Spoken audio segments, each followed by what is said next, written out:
So if you've been listening to us for a while, you have seen us stand on our head in all kinds of different ways, presenting to you process after process to help you first be aware that you are a vibrational being, and next to help you improve your vibrational stance.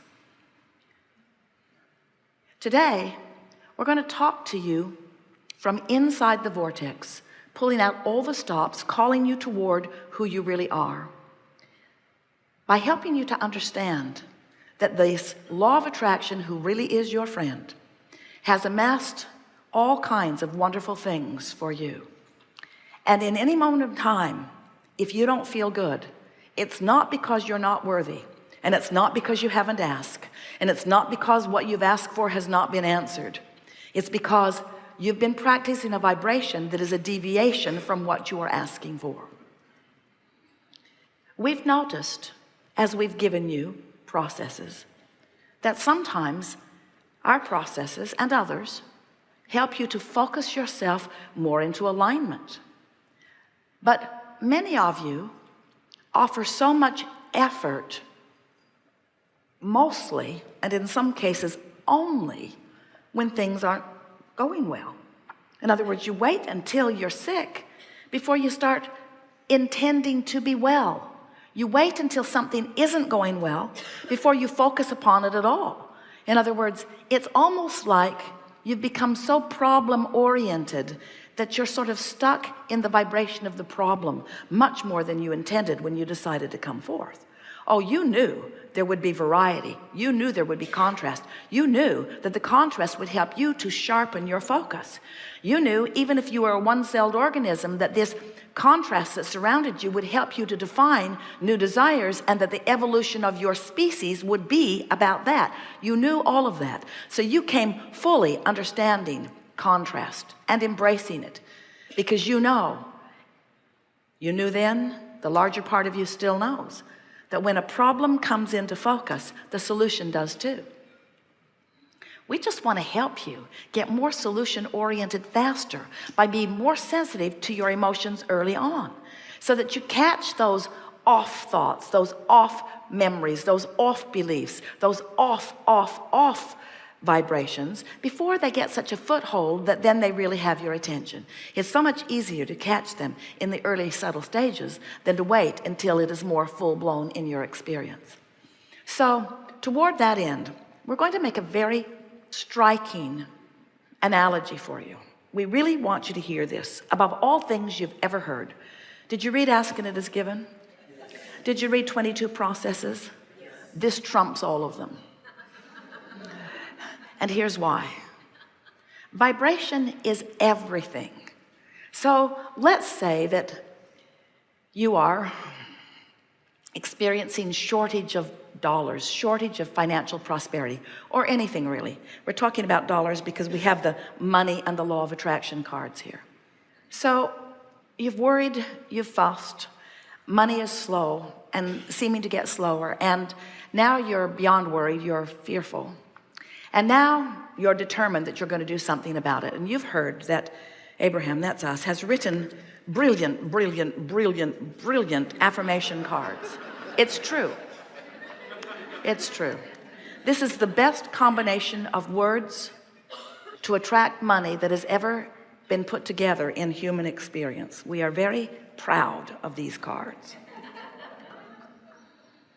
So you're standing outside your vortex, worried and determined to do something about it. So you pick up these brilliant cards and you look for empowerment within them. So you look through them and look through them. My life is as good as I allow it to be. I am always receiving the essence of what I am giving. You got to be kidding. I can follow the trails of good feeling thoughts. I can follow the trail of good feeling money, but I don't know about it. The story I tell is the basis of my life.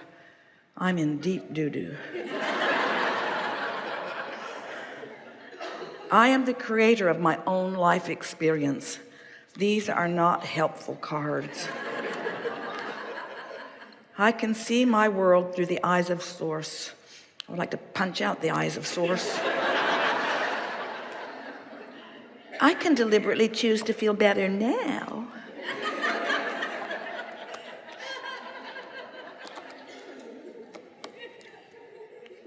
There's not one good card here. There's not one good card here. Because these cards are a vibrational match to prosperity. These cards are a vibrational match to abundance. These cards are a vibrational match to what you've put into your vortex, what's in your vortex, to the vibrational beingness that you've already created. But when you are not vibrationally there, these cards irritate you, like your friends who seem to be the law of attraction police. You know, you create your own reality.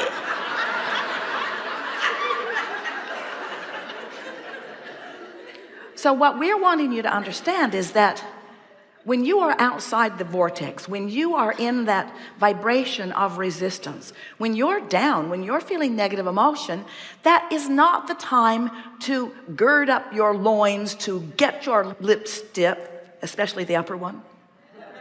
It's not the time for you to dig in and effort, because every effort that you offer backfires. It's like it just brings more of where you are. You know it. Have you ever had a disagreement with someone? You're sure you're right, they're sure they're right, you're complete opposites. And the more you convey, the sure they are you're wrong. It's a stalemate. You just don't get anywhere because you're digging in hard. That's what happens when you work hard to affirm from outside the vortex. So what's the logical answer? The logical answer is get in the vortex and then affirm. Now that's logical. It's logical. Get in the vortex and then affirm. And some people would say, well, if I could get in the vortex, I would affirm, but how do I get in the vortex if I'm not in the vortex? And we say, first of all, what does being in the vortex mean? It means absence of resistance. There are lots of ways to get into the vortex. As soon as you wake up, jump in. First thing in the morning, it's a lot easier to be in there. If you go to bed at night worrying, you'll probably wake up worrying. So you have to get in fast. Go get a massage. Go swimming. Take a run somewhere. Meditate. You are in the vortex many times every day. You just don't stay long enough to really recognize that you're there. And often you don't stay there long enough to really milk it and shift the vibration of it. So that's what we're going to be doing here today. Now, you are a room full of rather remarkable people because, first of all, you know about this vibration stuff and you understand your emotions and you've been making decisions about feeling better. Things are moving very fast these days. The energy out here on this leading edge on planet Earth has never moved faster. There have never been more outside the vortex with stronger asking. And when more are asking, the energy moves faster, which means for those who are in the vortex, the energy lifts you, it supports you, it gives you clarity, it makes you feel wonderful, and it delivers to you over and over and over again. But for those not in the vortex, this fast-moving energy beats you up. So our encouragement during these hours that we are together is that you accept the reality of this vortex of creation. Understand that your inner being is in there as the holder, the maintainer, the placeholder of all that you've become. And if it is your powerful desire, not so much to get in the vortex, but to recognize when you are in there and then just milk it a little bit, what you will begin to do is to allow the vortex to train your frequency upward, because you cannot focus upon the problem and the solution at the same time. It's one or the other, you see. And it's so much easier to maintain the vibration of the solution once you are in the vortex. In fact, that's when all of the clarity and insight comes to you. When you're in the vortex, that's when the manifestations begin to reveal themselves to you. The reason this conversation is not very well received by a lot of people is because They are accustomed to looking at things that are manifested, and they sort them into piles of wanted and unwanted. And they're not even thinking about the pile that is amassing for them in their vortex, because they can't see it. And we understand that. You use your physical senses magnificently. You translate vibration to see what you see. You translate vibration to hear what you hear. You translate vibration to smell what you smell, and to taste what you taste, and to touch what you touch. You are translating vibration all over the place. Your emotions are your most significant translator of vibration. So while you can see what's manifested, you can't see what's in the vortex unless you're in there and have been in there long enough that you are on the vibration of what's in there. Once you spend significant time in the vibration of the vortex, what begins to happen is, in the same way you can keenly smell and keenly hear and keenly see and keenly taste and keenly feel, you can keenly know what's in the vortex. You will have the experience of sight and sound. We're not kidding you. When you are in the vortex and you spend enough time there that you acclimate to the frequency of it, the first thing that happens is ideas begin to flow to you that you weren't getting when you weren't in the vortex. Ideas, really good ideas. Impulses to do things, impulses to go there and stop there, impulses to slow down and speed up, impulses that cause you to rendezvous with other cooperative components that you have been looking for, cooperative components that you've been asking for and asking for and asking for, that the source energy has delivered and delivered and delivered and delivered, but just outside the vortex you can't see them, you can't find them, you can't know them. But inside the vortex, aha, there you are. There's an idea I can run with. And how do you know? Because it's an idea that is so compelling, wild horses would not keep you from it. Every one of you knows what we're talking about. You remember falling in love. You remember being at the right place at the right time. So now we're telling you in ways that you cannot miss. You're hearing it with your ears. You're seeing it with your eyes. You're knowing it with your belly. You know what we speak is true. Now that you know this, now that you know about the existence of this vortex, now that you know about the power of your own guidance system, now that you know that this is a vibrational universe, now that you know there's all kinds of things amassed for you that you can't see, now manifestational reality is going to mean less to you for a while. And that's such a good thing. Because when manifestational reality means less to you, vibrational reality will be more to you. Emotional reality will be more to you. Being tuned in, tapped in, turned on to the energy of your source will mean more to you. And you'll catch yourself going off course at those early subtle stages. You'll find yourself in the middle of a sentence wanting to draw it back in and wanting to de-emphasize it rather than emphasize it. You will begin to be the deliberate creator of your own reality from this step forward. It is our promise to you. We are eager to talk with you.